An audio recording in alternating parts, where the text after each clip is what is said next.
Hey there, Arrow. How are you? Absolutely fantastic. How are you doing today, Hannah? So good. Are you in Nashville this morning? I am. Ooh, we are getting pummeled in the South, aren't we, today? Oh my goodness. I know my husband and I were looking at the cell of like the storm last night and he was like, it's going to rain forever. Yeah, but don't you find this inspiring as a creative artist? It's almost like Mother Nature is clearing her palette so that those who are creative get a new place to play. That's exactly right. That's exactly right. And, it's always fun because I think the weather does determine our mood and also it ends up determining the music that we create. Yep. So it's good to have all types of seasons. I'll tell you what, I'm very proud of you for putting this music out there because you've been that girl on the sidelines for too long. It's time for you to become that next girl. That's right. Thank you so much. I'm so excited about this project. And man, it has just been such a long time coming. And it's just been a really intentional project that we've put together. I can totally see the song Wine Country becoming some sort of sitcom on Hulu or even Netflix because you put so much fun into it, and there are going to be so many people around the nation that are going to go, I live this lifestyle. Right. It's so funny. I feel like Wine Country was a song that really helped me kind of hone in on or complete, I guess, the thought of, who am I in this industry? Because everybody kind of has their thing. Everybody kind of has their personality and how they fit into the wheel of country music. And I'm like, oh yeah, I'm the bougie country girl. I'm a little bit of both. I can go to your fancy steak dinners, but I'm also going to go to the farm and drink my wine out of solo cups. Okay. We're going to do both.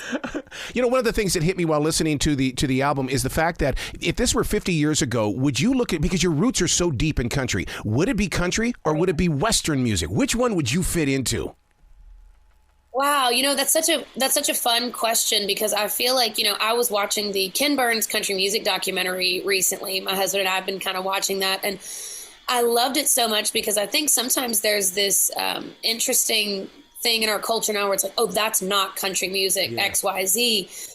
And even in that time period when country music was just getting started, you had the Carters, you had Waylon Jennings, you had these Texas artists, and everybody was doing different things. The guys in Texas were doing this big, almost swing band kind of music. And then the Carters were doing a lot more traditional, like almost bluegrassy style. And I think it's just so much fun because in my mind, of course, this is a country record.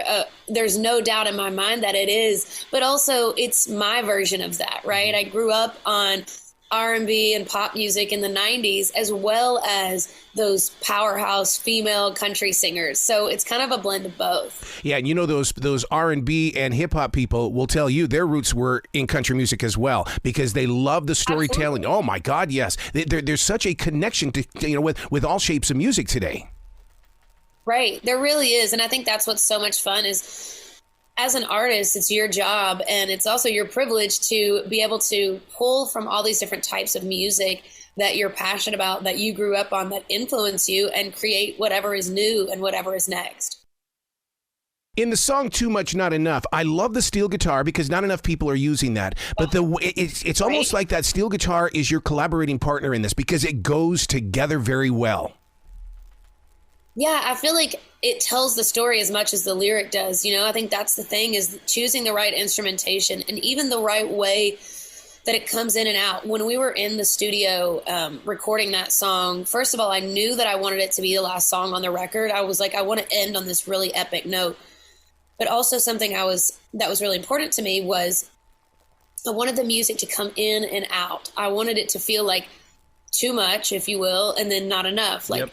I wanted there to be huge moments, but then very small moments, because I think that is really what that song is trying to capture, is that that's how we kind of exist as people. Well, I'm still a CD listener, and a song like Too Much Not Enough is that one song that's going to get me back to track one again. And you're absolutely right. So I'm glad that you talked about that because you put some psychology behind this. Yeah, I think it's just like silly, but it's like, you watch these TikTok videos and it's like you get to the end and then you kind of go, oh, wait, well, that kind of colors how I think about the beginning of this story. Yeah. And so then you go back and you listen again with fresh ears and you go, okay, now that I I feel like I fully understand this person. I want to listen to those songs with that in mind. Wow.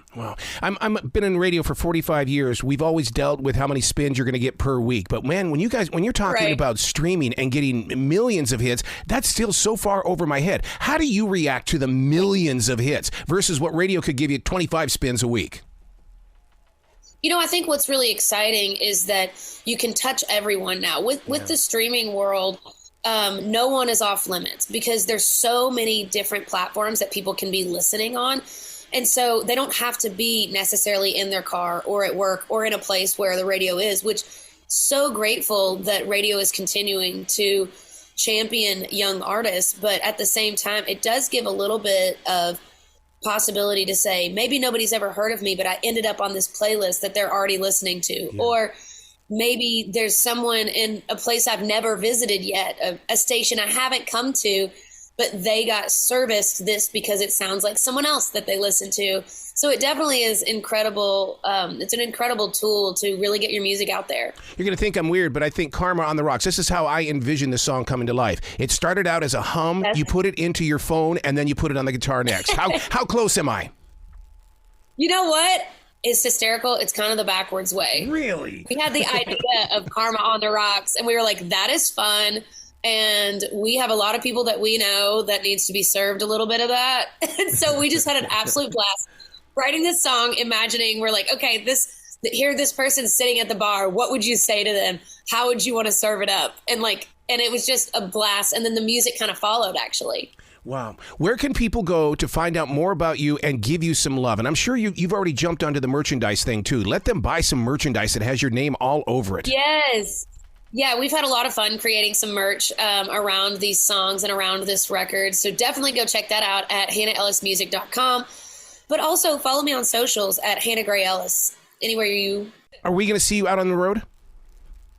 Oh, absolutely. We have a lot of fun festivals coming up this summer. That's good. They've got to go to your website to get that information, because if you come cruising through Charlotte, we've all got to get together and have a face-to-face. I love Charlotte. One of my faves. Excellent. Well, you be brilliant today, okay? Okay, thank you.